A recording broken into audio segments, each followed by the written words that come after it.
உன்னை போய் நல்லவன் நம்பிட்டேனடா. அது என்ன கதைன்னு பரவ சொல்கிறேங்க.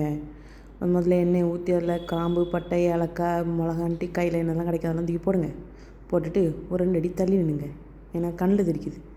அதுக்கப்புறம் இஞ்சி பூண்டு பேஸ்ட்டு அதையும் போட்டு நல்லா வசக்குங்க. வசக்கிட்டு ஒரு 2 தக்காளி, 2 வெங்காயம் அதையும் நல்லா மையாக அரைச்சி அதையும் உள்ளே சேர்த்துக்கிடுங்க.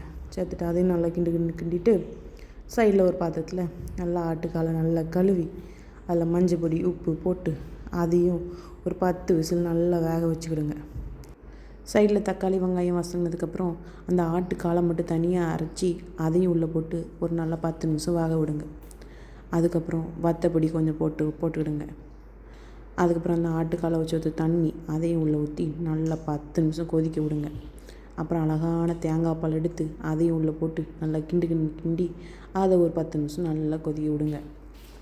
அப்புறம் மலைச்சாரல் மாதிரி கொத்தமல்லி இலையை போட்டு அதை போட்டு வச்சு நல்லா கொதிக்க விட்டு இறங்கினா அழகான ஆட்டுக்கால் பாயா ரெடியாக இருக்கும்.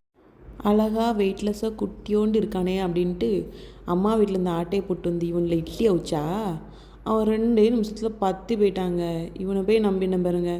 அப்புறம் இன்னொரு பாத்திரத்தில் வச்சு இட்லி அவிச்சு நல்லா இட்லிக்கு ஆட்டுக்கால் பாயாக்கும் செம்மையாக இருந்துச்சு. பாய், என்ஜாய் பண்ணுங்கள்.